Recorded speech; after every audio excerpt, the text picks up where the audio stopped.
What's interesting is, like you said, God uses our experiences. And I think most people are beginning to realize the absolute vital, I don't even know what the word is, the incredible importance of taking care of our body. I mean, this is how we minister. This is how we parent. I mean, I think it's overlooked. And so when I became a pastor, I started to talk about this a little bit. And then the fear of man, because people say, you know what, Pastor, that's not that important. Just stick with, just theology, while this person's 80 pounds overweight and struggles with type 2 diabetes. And so I just saw so many parallels, and I really felt God wanted me to get back and talk about this because it's so important. Right. And the church is, it's over the years, I've spoken in many churches on health and nutrition, Yeah. and it's kind of, it's been one of those subjects that they just really don't like. No, they don't.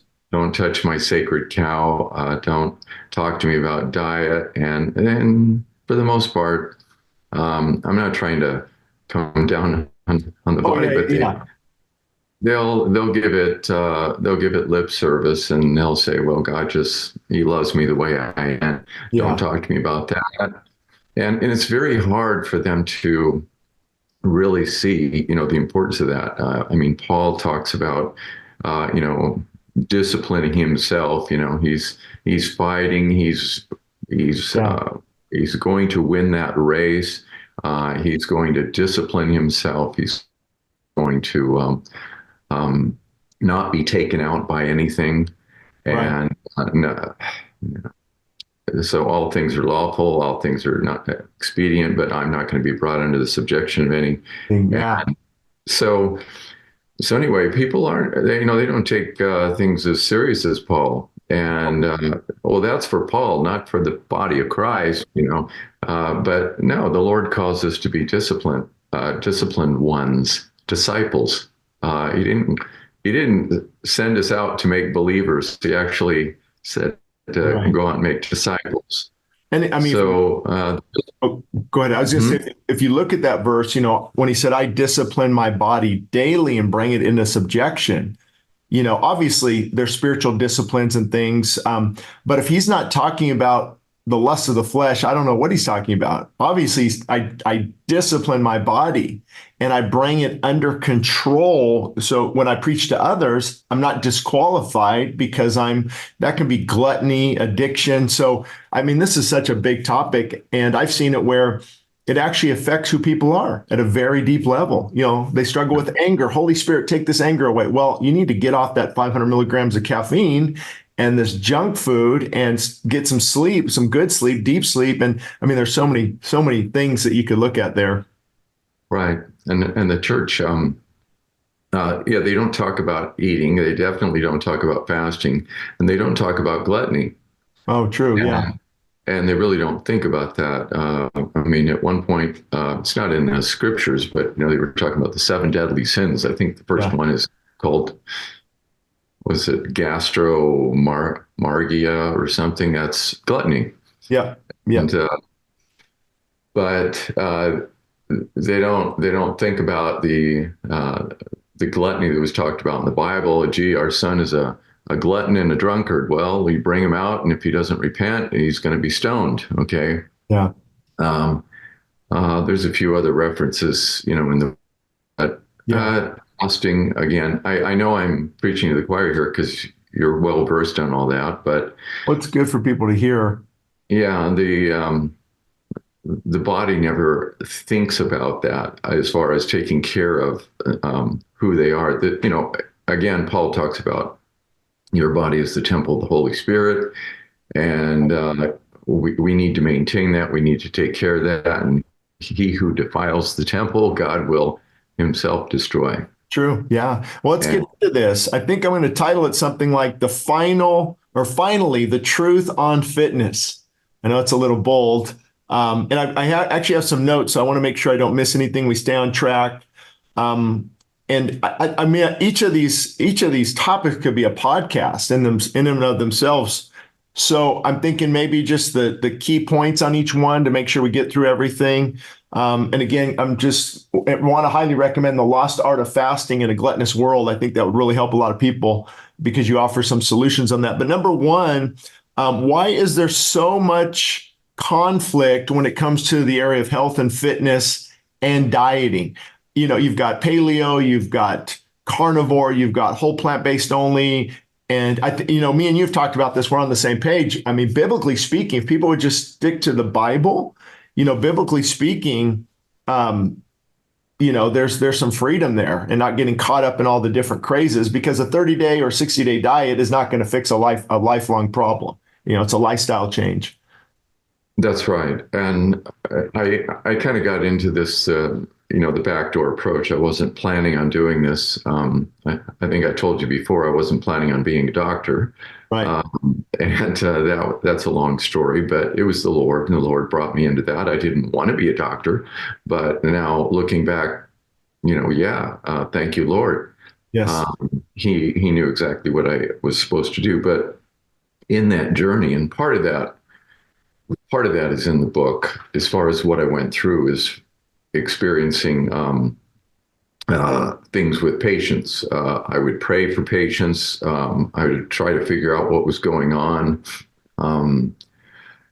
The traditional approach didn't have an answer. The Lord would just kind of drop a little tidbit into my head, and wondering where that came from.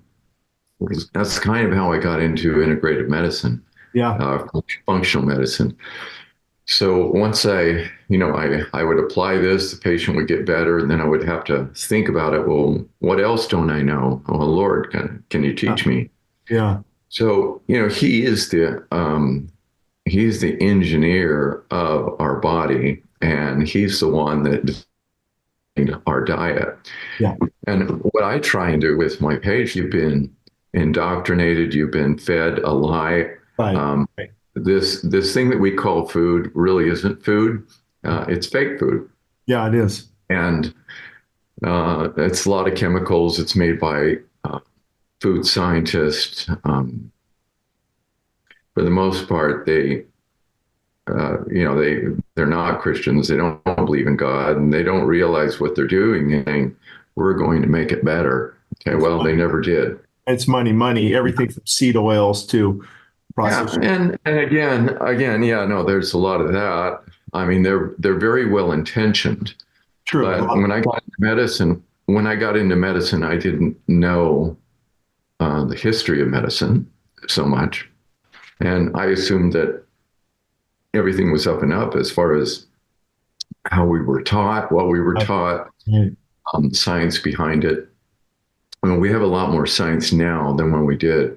Well, you're thinking there. When it comes to the diet, though, would you say then, the life-giving food, whole plant-based, even meat and dairy is controversial, but biblically speaking, if it's clean, and then you've seen the studies. There are studies out there that show moderate clean meat consumption is good, but then you watch it, Forks Over Knives, and what are these other documentaries? I'm just like, how do they get conflicting information? Are they looking at different things? Okay, yeah, they're making something that's simple very complex. Okay, right. The human body is very versatile. It's very adaptable. And if you study people's groups around the world, it has been done going back to the 30s and 40s. What's his name?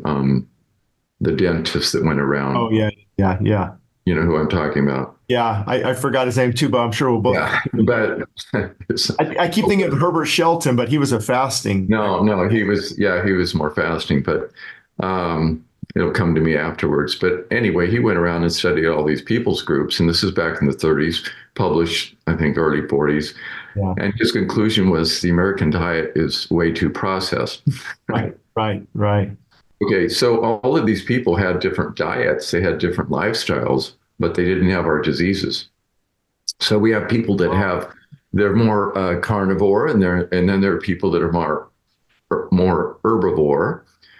And then we have people that are kind of both, like the Hansa people, the tribes over in Tanzania, and half the year they're more carny and the other herbs. And it's interesting. They're healthy. And Yeah, I remember one group he studied, their diet was mainly sweet potatoes and not much meat at all. And you would think, oh my goodness, all these carbs.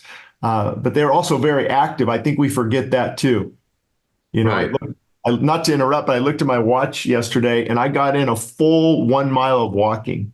I'm like, really, no, that's all. That's it for the whole day. really, I'm like, that's not good. I shoot for, 10,000 steps and it's just, right, right. if you're not, making it a priority. I think my point was a lot of these people were very active. I try to look at it from the Lord's perspective. He gave us all of this food for health.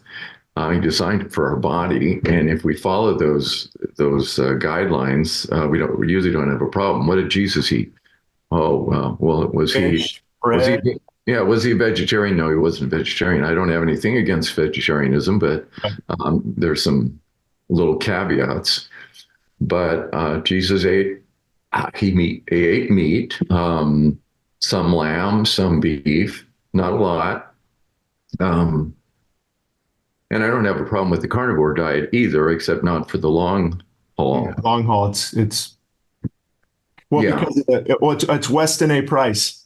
yeah, that's it. Weston A. Price. Yeah, his research was pretty incredible. John the Baptist locust actually is 40-50% protein. I don't know if people know that. It's very good, high protein food. Yeah, you ever tried it? No, I don't. I don't think I will. But I think the World Economic Forum wants us to all start eating insects.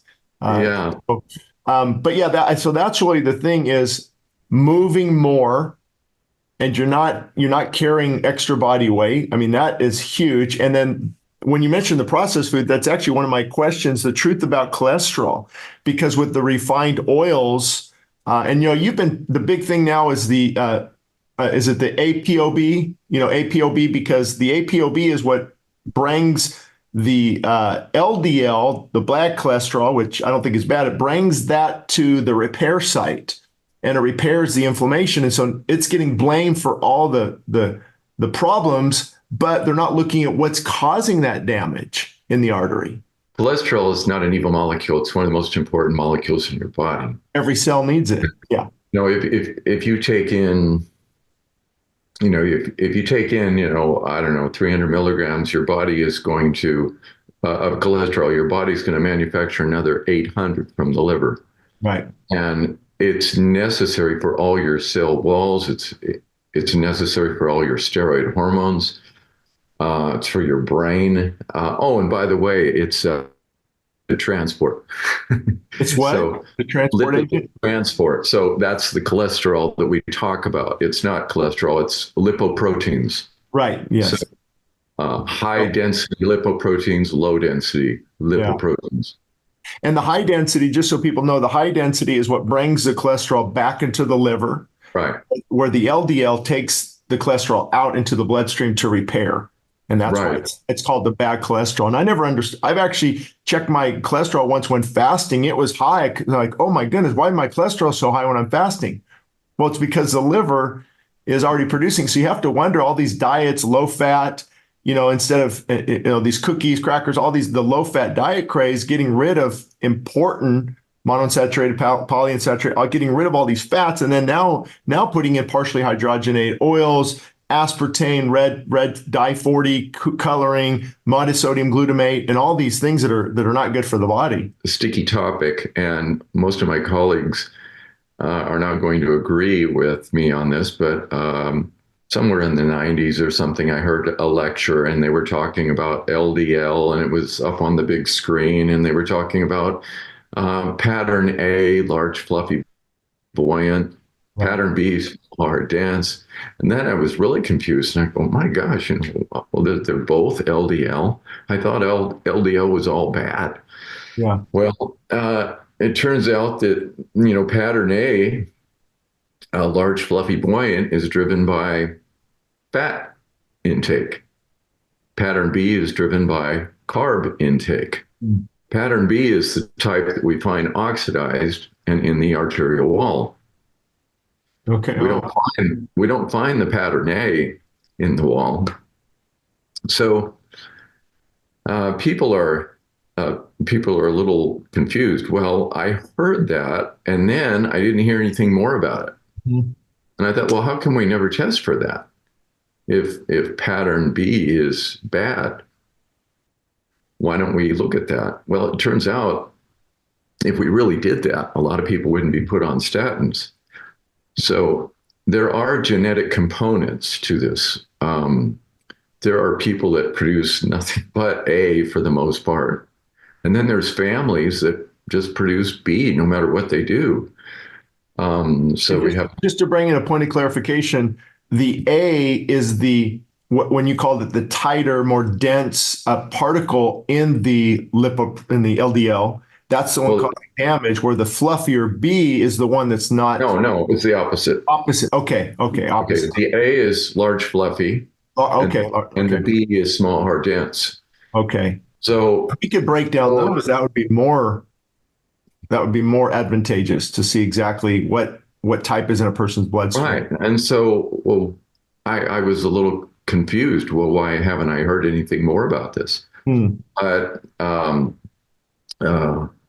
for instance, using an example of a patient that came into me, she says, well, um, I know you're going to want to put me on a statin because everyone wants to put me on. She's 35 years old. Her cholesterol's a little over 400, and her LDL was 256. And Wow, that's up yeah. there. So I said, well, I understand. So tell me this: does anyone else in your family have high cholesterol? And she goes, everyone. I go, everyone? She goes, everyone. Next question: is there heart disease? She goes, not a soul. Extended family? No. So I said, well, we have to break down your cholesterol. Yeah. And so she comes back. I know I mentioned this to you before, the NMR lipoprofile. Yep. Yes. Yeah. So that's breaking it down into the particles. And so her LDL particle was somewhere around 2,000, and that's a really high number, by the way. Yeah. It's very, very high. And of her pattern B was about 78. And the rest of all those were all A. Now, if you get below about, I think it's about 550 or something like that on your B, you're doing good. Anyway, she's at 78. Wow. Okay. Her average particle size for LDL, this is all comers. She was slammed up against the wall over here. I've never seen someone with a particle size that high. So it was all pattern A. So no wonder. And just to clarify, because a lot of people, they're not quite sure what we're talking about. The bottom line is, although she had high cholesterol, when you broke down the particle sizes, it was actually the type of cholesterol that's not binding to the artery walls.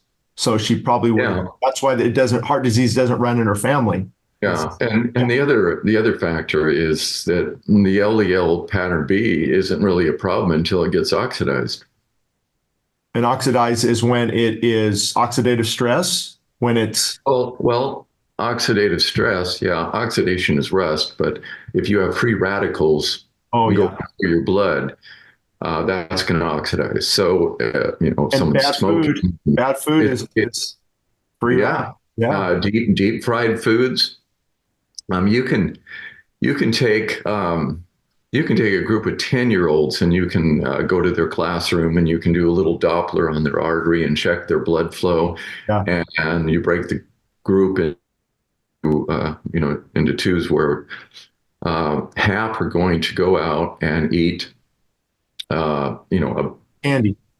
No, a big extra serving size of fries, okay, out of Wendy's or McDonald's, wherever. And the other group is just going to get the equivalent in the vegetable oil. And of those two, which one's going to have a change in their blood flow? Well, after 2 hours, you measure their Doppler, and you're going to see the little, flow. And the group with the fries has dropped down about 30% or so in their blood flow, and the other group hasn't changed any. Okay, why? That's acute endothelial oxidative stress Of due to. these oils from the fries. Uh-huh. And so you're scouring your million miles of blood vessels with free radicals. Now, what does that do to the endothelial cells? Well, they can't release nitric oxide. Right. And just so people know, the endothelial cells are the cells within the lining of the arteries. Right. I'm sorry. Yes. Yeah. I'm just trying to bring it down to the Right. So the high endothelial level. inside the arteries. And the endothelial cells, they release nitric oxide, which that relaxes. Good. Yeah. Nitric oxide is what's released with Viagra. Okay, it causes dilation of blood flow. So anyway, I want to pause for a minute because I think this is one of the most critical points you've made. With the French fries, different things, those chemicals, the way the carbohydrates are even produced, the sodium, it's not even normal sodium, the type, all of that now that's in your blood is basically, it reminds me of sandpaper kind of going through and damaging the artery walls. So I think it's important for people. That's why bad food, where if you take a grass-fed buffalo with some avocado, that fat is it's more smooth and it's not causing the damage, the sandpaper against the artery walls. I mean, that is, I hope that gives people a vision. That's a good analogy. Yeah.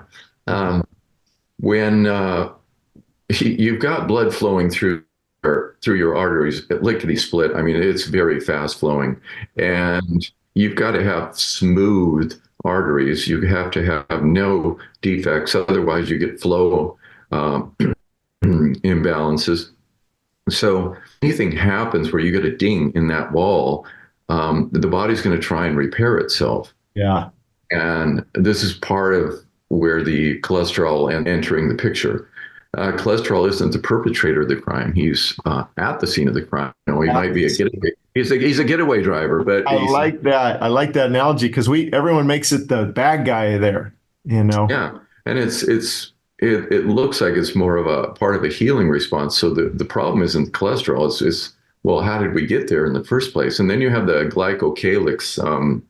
I think that's what it's called. It's the coating on the inside of your arteries, and it's a protein in glyco, and it might have a sugar component, but it coats. It's kind of like a film. So if you pick up a fish out of the water, what do you notice first? Yeah, the slippery. Slimy. Okay, well, that slime enables that fish to go through the water. Right. Okay, that's what's lining all of your arteries. Right. Okay. And so, well, what can damage that? Okay, the bad food. But if you have high sugar levels, especially diabetics, it thins out that glycocalyx, and that glycocalyx acts as a protection, a protecting factor. And if you thin that out or really get it down, you're much more apt to damage the arterial wall. So you end up having the little dings, nicks, maybe at the bifurcations. Right. So anyway, back to that whole picture with LDL and the fractions of that. If we were to look at what statins do, statins will lower both kinds, but they actually lower A more than B. And we want that. Yeah. Okay, well, but the A is driven by fat, but we have been driven to believe that, okay, fat is what causes heart disease. Okay, so I mean, you know this, and I think I mentioned it in the book as well, and that was dealing with the 7-country study. Yep. And I brought up that, Menotti, who was one of the co-authors, the Italian, he went back in, I think it was 99, and he looked at their data. Well, they really hadn't looked at their carb data.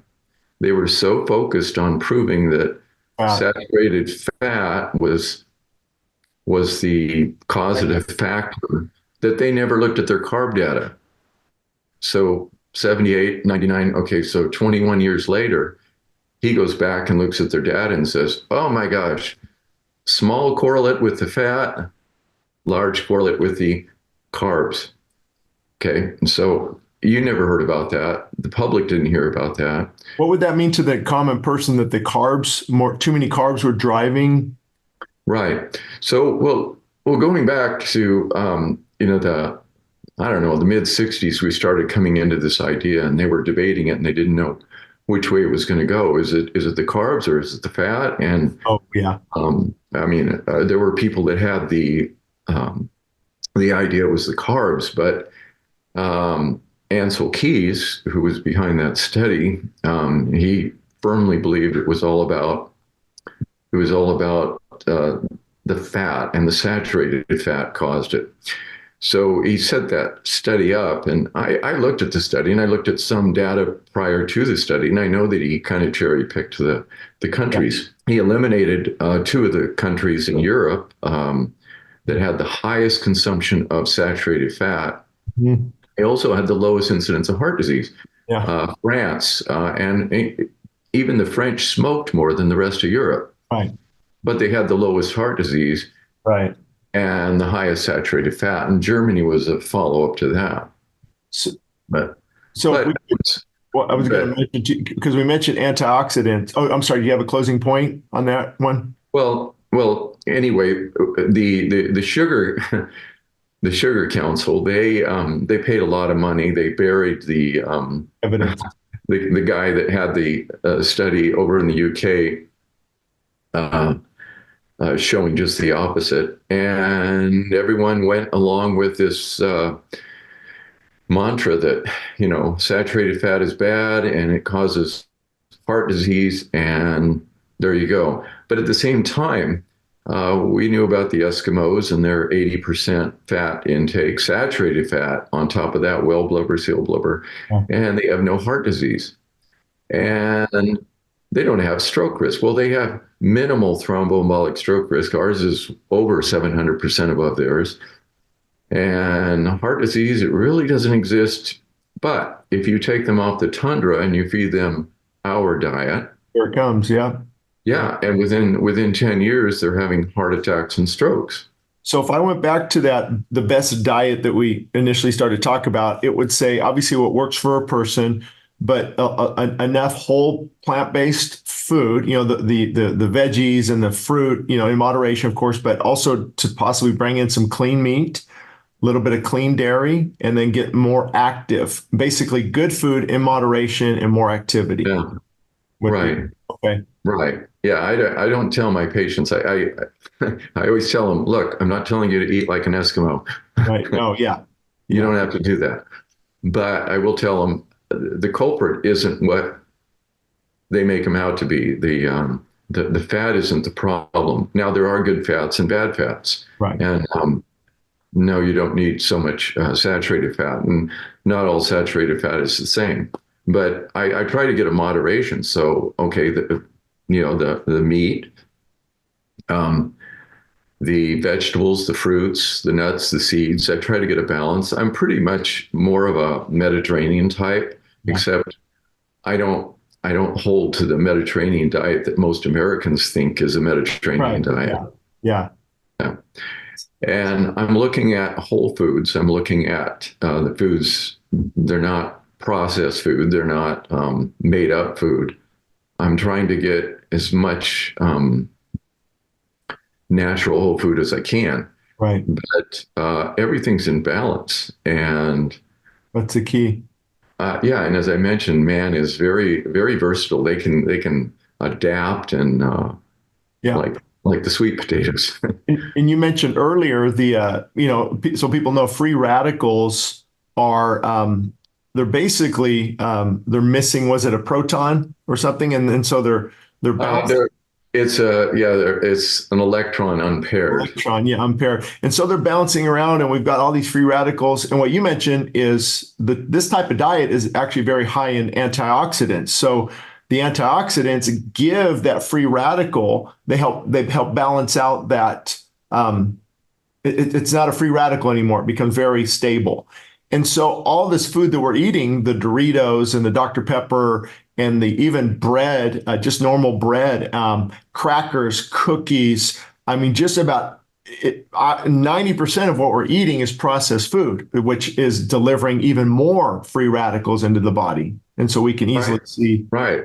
Right. Yeah. And again, if I can take a step back, to the mid 60s when this debate was going on, they started telling people fat was bad. Okay. So fat was dropped out, your little pie graph, proteins, fats, carbs.